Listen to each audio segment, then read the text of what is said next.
Halo, Pace Bene, masih di Mea Culpa. Hari ini saya berencana membuat satu video yang sedikit lebih panjang.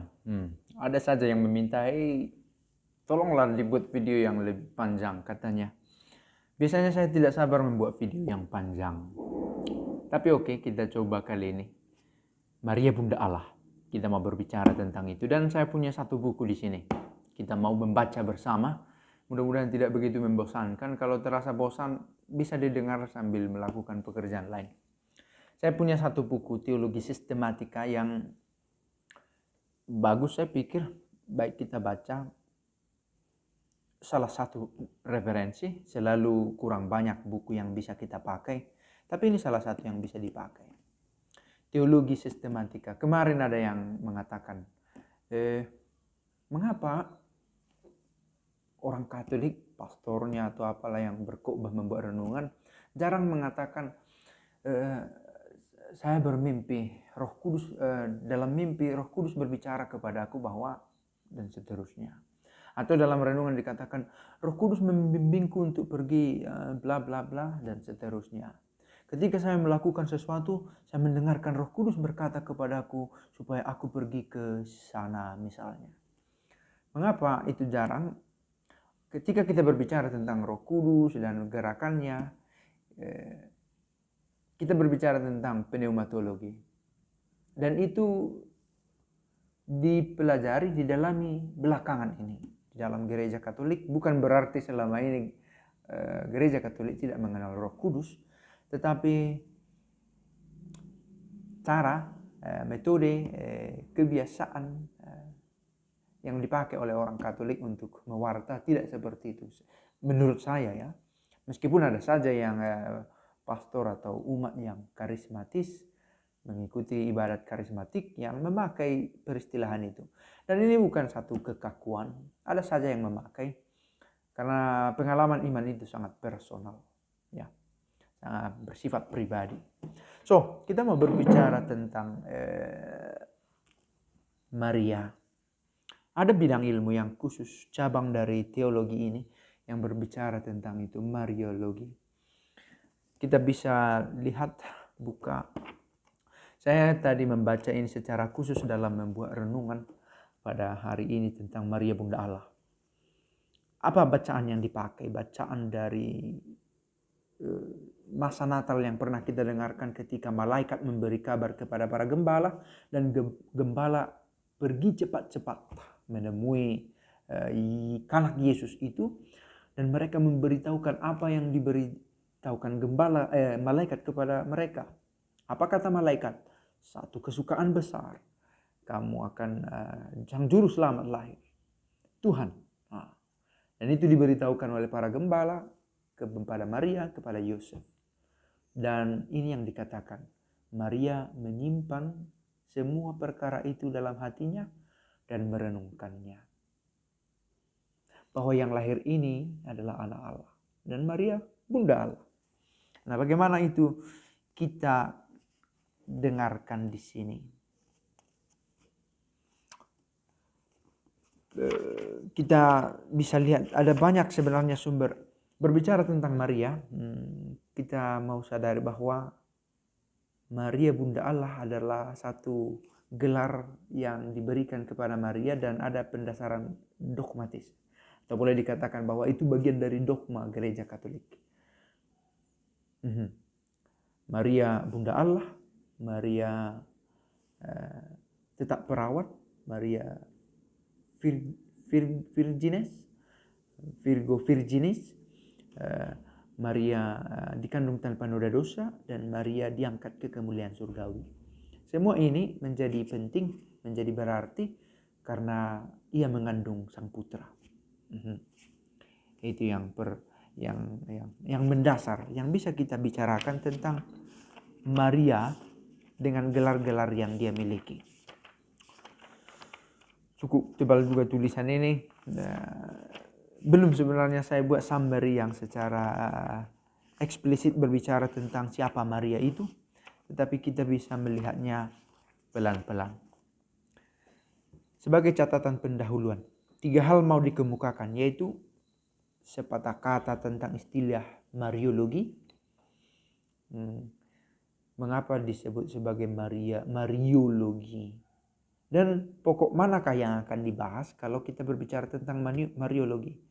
Dan kemudian tempat Mariologi dalam keseluruhan teologi dogma.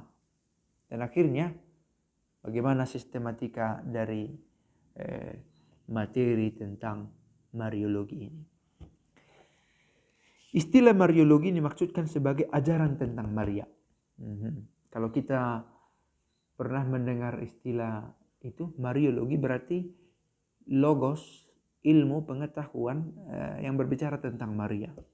Dalam ajaran gereja ini dapat dibedakan antara ajaran yang bersifat dogma dan ajaran lain yang isinya berupa kebenaran yang bukan dogma.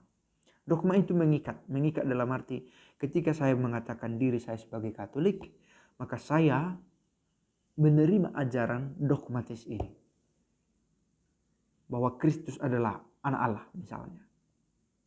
Saya menerima itu sebagai ajaran yang mengikat di dalam gereja. Kalau saya menyebut diri saya Katolik, tetapi saya tidak mengakui kelahiran Kristus, itu ketidakmungkinan. Begitulah. Dengan sendirinya kalau saya menyebut diri Katolik, berarti saya menerima Kristus sebagai anak Allah. Sebagai Allah Putra. Nah, itu bagian karakteristik dogma di dalam gereja yang bisa kita katakan. Gereja Katolik mengenal 4 dogma Mariologis. Tadi saya sudah katakan. Kebundaan ilahinya, keperawanannya, kebebasannya dari dosa asal, dan terangkatnya ke kemuliaan surgawi segenap jiwa dan raganya. Sekali lagi, kalau ada yang mengatakan, bagaimana mungkin, kan dia manusia biasa. Kita berbicara tentang ajaran iman. Ajaran iman dan yang kita bahas ini something beyond, melampaui pendasaran-pendasaran fisik yang kita miliki. Di samping itu ada juga banyak hal penting lainnya yang diajarkan gereja mengenai Santa Perawan Maria. Oke, kita mau jelaskan ini. Tadi dikatakan ajaran tentang gereja Maria itu ada yang dogmatis dan ada yang memang memuat kebenaran, tetapi bukan dogmatis sifatnya, bukan dogma. Maria Ratu para Malaikat, Maria yang berduka cita, yang bersuka cita, macam bentuk peringatan, perayaan tentang Maria. Misalnya, apa saja yang berbicara tentang Maria itu? Kebebasannya dari dosa pribadi, kebundaan rohaninya, cara kepengantaraannya. Ini sering menjadi persoalan. Bagaimana peran Maria sebagai mediatrix? Mediator bentuk feminin. Mediatrix. Kepengantaraannya bukan dalam kelas yang sama dengan peran Kristus sebagai pengantara kepada Allah. Kepada Allah Bapa. Jadi ada pengajaran tentang kepengantaraan Maria yang bukan bersifat dogmatis, tetapi bagian dari kebenaran iman kita. Dan ada juga tentang gelar-gelar Maria sebagaimana dimaklumkan Paus Pius ke-12 dan Paulus ke-6, yakni soal sebutan Ratu dan Bunda Gereja. Ratu para malaikat, Santa Maria degli Angeli. Maria Ratu Regina degli Angeli, Ratu para malaikat. Saya kurang paham bahasa Italia sebenarnya. Mudah-mudahan ada kesempatan untuk belajar bahasa itu.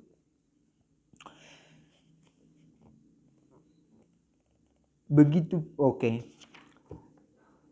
Keempat dogma Maria tadi, kebundaan ilahinya, keperawanannya, keadaan tetap suci, tanpa dosa asal dan diangkat ke kemuliaan surgawi jiwa dan raganya, semua itu pada gilirannya dapat dibagikan menjadi 2 kelompok.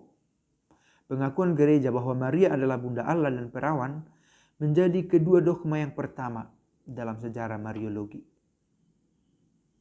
Itu 2 dogma yang pertama. Kedua dogma ini secara tak terlepaskan berkaitan dengan iman akan Kristus. Nah, itu dia.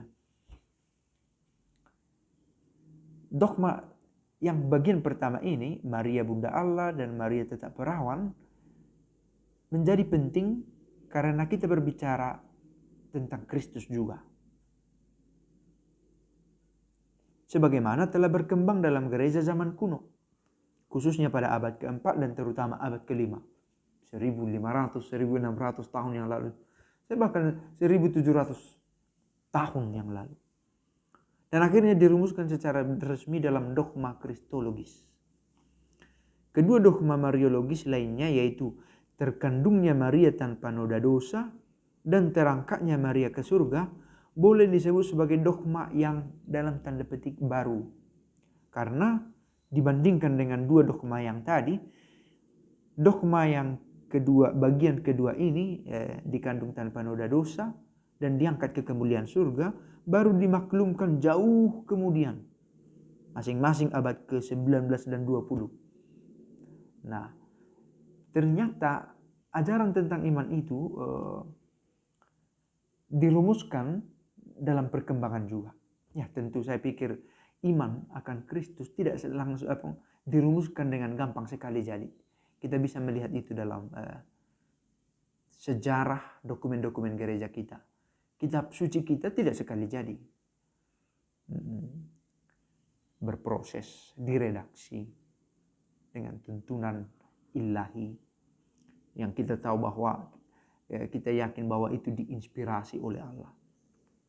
Walaupun kedua dogma yang terakhir ini dengan jelas sekali didasarkan pada martabat dan peran penting Bunda Allah yang perawan itu, tetapi yang disoroti di dalamnya adalah terutama gambaran Maria yang etis. Kita memiliki pandangan yang sedemikian rupa terhadap Maria, sekali lagi tidak lepas dari hakikat putranya yang adalah Allah Putra, dan itu diselaraskan keadaan itu dengan hidup Maria itu sendiri. Sehingga sejalanlah ada konsekuensi logis dan teologis tentang hak pribadi Maria berkenaan dengan pribadi Yesus. Di samping itu juga dalam cara pendasaran teologisnya serta perkembangannya sampai pada keputusan dari magisterium gereja, kedua dogma yang baru ini berbeda dengan yang lama. Oke, apa ide pokok yang mau kita lihat di sini? Ada 4 dogma tentang Maria. Bagian yang pertama terdiri atas 2, yaitu Maria Bunda Allah dan Maria tetap perawan. Dogma ini sudah ada abad keempat, abad kelima. Sudah cukup lama.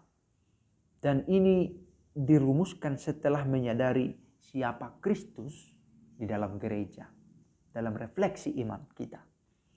Lalu supaya semakin etislah, selaraslah, ada korelasi antara pribadi Maria dan pribadi Yesus, maka ajaran gereja tentang Maria diperkaya lagi dengan 2 ajaran dogmatis yang dimunculkan kemudian, jauh kemudian. Maria dikandung tanpa noda dosa dan Maria diangkat ke kemuliaan surgawi jiwa dan raganya. Abad ke-19, abad ke-20. Kalau ada yang mengatakan, oh Katolik menambah-nambahi ajaran imannya. Perkenalan kita tentang Allah dan cara kita merefleksikan akan perkenalan itu dirumuskan secara bertahap. Karena kita merefleksikan hubungan kita dengan Allah bukan hanya dulu, tetapi dulu, kini, dan esok akan terus ada refleksi kita. Maka kita akan mencoba mendalami makna kehadiran diri kita, siapa Maria, siapa Kristus dalam hidup kita. Maka kalaupun kembali ke kitab suci, jelas kita harus tetap diingatkan kembali ke kitab suci. Tetapi dalam kekinian kita tetap memiliki ruang untuk berteologi. Sekali lagi teologi kita yang sistematis ini juga bersifat spekulatif. Apa itu surga? Apa itu neraka? Apa itu dosa?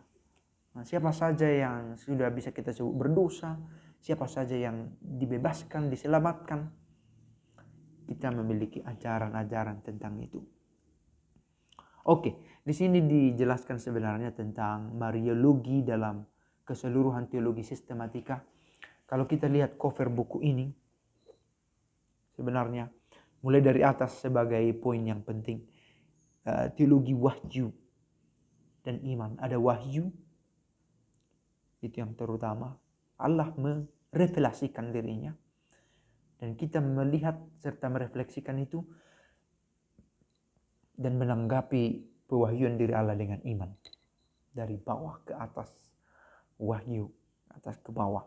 Oke, kita memakai dimensi ruang atas ke bawah ke atas untuk membantu kita memahami konsep yang ilahi ini sesuai dengan pemahaman kita. Lalu ada juga tentang Trinitas, dan sebagaimana seperti kita mendoakan doa rosario, salam Putri Allah Bapa, salam Bunda Allah Putra, salam mempelai Allah Roh Kudus. Trinitas juga memberikan pendasaran bagi kita, atau boleh dikatakan menunjukkan kepada kita siapa Maria bisa kita pandang dalam ajaran iman kita. Maria sebagai Bunda Allah, sebagai mempelai Roh Kudus, sebagai Putri Bapa. Sekali lagi, seringkali orang yang kontra menilai itu dengan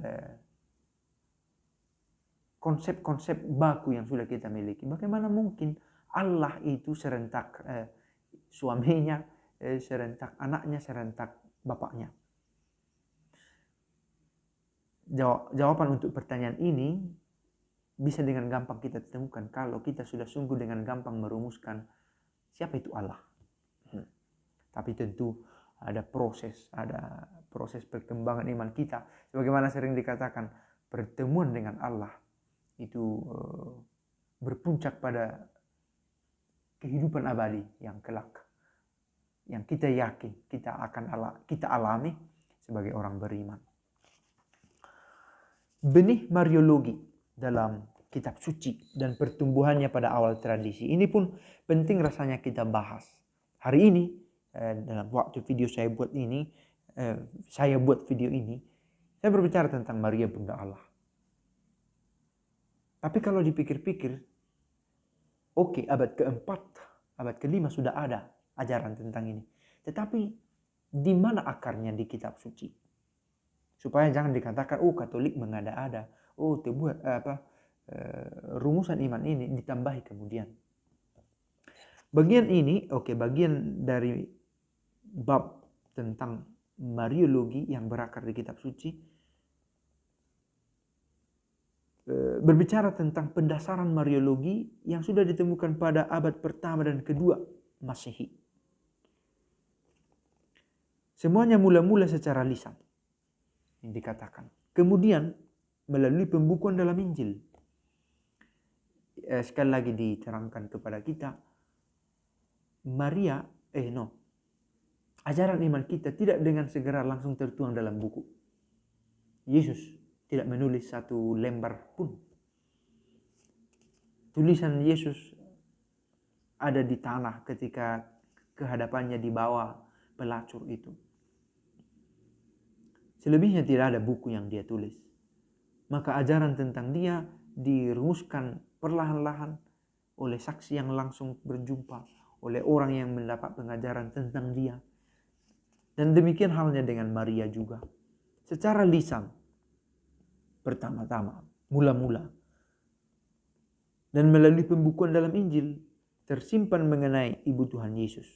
Nah, di dalam periode ini, periode abad 1 dan 2, oleh gereja muda perlu diakui sebagai pusaka tradisi Kristiani. Nah, pendasaran pada abad pertama dan kedua bisa dipandang sebagai sesuatu yang sangat penting sebagai pusaka tradisi Kristiani, dan demi penerusannya diangkat ke dalam pewartaan. Sebagai juga termasuk akhirnya menjadi materi pewartaan untuk meneruskannya sebagai ajaran iman. Dalam periode itu pun gereja perdana harus melindungi ajaran Kristiani, baik dari sumber-sumber lain yang keruh, tidak semua dengan terang begitu saja.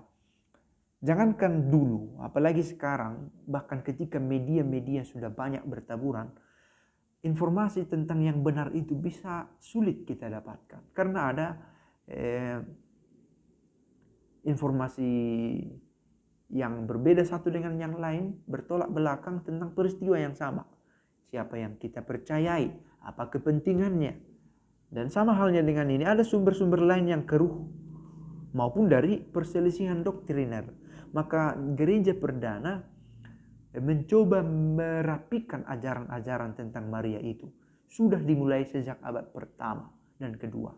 Setelah sebelumnya ada pengajaran lisan dan pembukuan dalam Injil, juga ada ajaran lain yang perlu dirapikan. Juga dalam refleksi yang beriman, mengintegrasikan, mengutuhkan, menyatukan, menyelaraskan isi ajarannya ke dalam keseluruhan keyakinan imannya. Nah ini, ajaran tentang Maria itu dirumuskan dengan tetap menjaga kelogisan sebagai sebuah pengetahuan hubungan antara Maria dengan Yesus, dengan Allah Bapa, Allah Putra, Allah Roh Kudus, dan bagaimana hubungannya dengan Maria. Maka rumusan-rumusan iman tentang Maria dirapikan, disusun sedemikian rupa dengan referensi-referensi yang ada di lisan atau dalam Injil atau sumber doktrinal lainnya, dengan tetap dijaga logika hubungan relasi antara Trinitas dengan Maria. Saya pikir itu sejauh saya bisa mengungkapkan bahwa ajaran tentang Maria itu tidak sembarangan dibuat, oke? Ajaran tentang Maria itu kiranya tidak bertabrakan tentang hakikat Allah Bapa, Putra, dan Roh Kudus. Sebenarnya sesederhana itu. Dan itu yang diperjuangkan mulai dari sejak abad pertama dan kedua Masehi.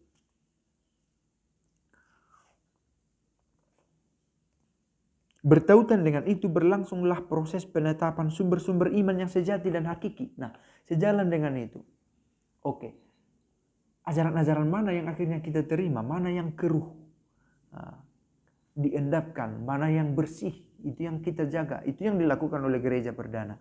Dan itu berlangsung juga pada waktu itu proses penetapan sumber-sumber iman yang sejati dan hakiki. Ini terkait dengan kanonisasi kitab suci, sambil menentukan batas-batasnya terhadap usaha lain. Proses itulah penetapan kanon kitab suci. Jadi itu berkaitan, berlangsung secara holistik. Yang mana ajaran yang menurut para bapak gereja dulu, para anggota jemaat perdana yang selaras dengan paham tentang Kristus, tentang Allah Bapa, lalu menyelaraskannya dengan ajaran-ajaran tentang Maria. Begitulah ajaran itu digodok, katakanlah, sampai kemudian semakin sempurna, mapan, mantap, sebagaimana kita temukan dalam kitab suci seperti sekarang ini. Dapat dipastikan untuk gereja timur pada abad kedua bahwa sudah ada kebiasaan memakai kitab Injil dalam ibadat, sebagaimana diberitahukan Santo Justinus. Santo Justinus sendiri meninggal sekitar tahun 165. Jadi pada saat itu sudah ada di gereja timur sekitar abad kedua kebiasaan memakai kitab-kitab Injil dalam ibadat. Dan keempat Injil sudah dikenal karena Tatianus yang meninggal sekitar tahun 170 menyelaraskannya dengan tulisan berjudul Diatessaron, dari dalam empat. Oke, kita tidak mau terlalu melebar. Sebagaimana sering diawaskan oleh buku ini, selalu diperlukan pembatasan topik supaya spekulasi yang dibuat tidak terlalu melebar. Kita mau kembali ke perihal Maria Bunda Allah. Oke, ajaran tentang Maria Bunda Allah yang sudah tampak dengan jelas ketika abad keempat, abad kelima gereja berteologi. Tetapi bukan muncul dengan sendirinya pada abad itu. Abad 1 dan 2 sudah ditemukan pemikiran tentang itu yang diselaraskan dengan sumber-sumber ajaran iman. Entah itu yang berlangsung secara lisan atau juga yang ditemukan dalam pembukuan di dalam Injil dan ajaran doktrinal lain yang harus dimurnikan oleh gereja perdana, karena ada saja ajaran yang keruh muncul di tengah umat yang entah siapa memulainya, dan sumber-sumber lain yang ada kontradiksi antara satu dengan yang lain. Maka umat atau anggota gereja perdana mencoba merapikan semua itu supaya jangan ada ajaran yang bertolak belakang. Sebisa mungkin dijaga demikian. Kita mau fokus di topik Maria sebagai Bunda Allah sebagaimana di awal sudah dikatakan. Pernyataan teologis mengenai Maria yang paling fundamental adalah perawan Maria itu Bunda Allah. Sebenarnya di kalimat perawan Maria itu Bunda Allah sudah ada dua ajaran dogmatis. Maria adalah perawan dan Maria itu Bunda Allah. Bunda Allah, Theotokos. Gelar Theotokos yang secara harafiah berarti yang melahirkan Allah itu menjadi resmi sebagai ajaran gereja dalam konsili Efesus tahun 431. Istilah ini harus dirapikan ya. Jangan kita berpikir seperti Yesus sebagai Allah itu kan baru sah pada tahun 300-an ketika berlangsung konsili Nikea. Tidak benar itu. Itu soal pernyataan resmi definitif, legal kita katakan. Legal sesuai dengan hukum gereja, begitulah konsili menegaskannya. Bukan sebagai pengalaman iman. Pengalaman iman sudah berlangsung sejak dahulu. Misalnya ini tadi, gelar Bunda Maria sebagai Bunda Allah diresmikan secara definitif dalam konsili Efesus pada tahun 431. Tetapi refleksi tentang siapa itu Maria sudah dimulai sejak abad pertama dan kedua. Nah itu, bukan ditambah-tambahi kemudian. Untuk pertama kali, julukan Mariologis ini dipakai secara eksplisit oleh Alexander dari Alexandria, salah seorang tokoh kunci pada konsili Nikea tahun 325. Ini tadi konsili yang kita sebutkan itu. Ada yang menyebut pada konsili inilah disebut Yesus itu sebagai Allah. Itu pernyataan definitif. Tetapi refleksi tentang siapa Yesus sudah berlangsung jauh dulu. Abad pertama, abad kedua. Apa yang dikatakan oleh Alexander dari Alexandria? Kita mengetahui tentang kebangkitan orang mati. Yang buah sulungnya ialah Tuhan kita Yesus Kristus. Yang sungguh-sungguh dan bukan hanya rupa-rupanya saja mempunyai tubuh. Bukan hanya ilusi. Tetapi benar-benar empirik, mempunyai tubuh. Bukan hanya seperti tubuh, tetapi benar-benar tubuh. Lahir dari Maria, Bunda Allah. Itu dikatakan oleh Alexander dari Alexandria. Baik, para sahabat, saya cut beberapa bagian karena saya pikir saya pun harus fokus dengan apa yang bisa saya mengerti, bukan membaca begitu saja sampai mengatakan apa yang tidak benar-benar saya pahami. Saya mencoba menyampaikan apa yang menurut saya pahami. Dan sekali lagi, teologi adalah sebuah ilmu. Ilmu ada verifikasi, ada falsifikasinya. Dikembangkan dari waktu ke waktu. Kita tidak membiarkan diri kita karena takut mendalami ilmu sehingga menutup diri terhadap itu. Tetapi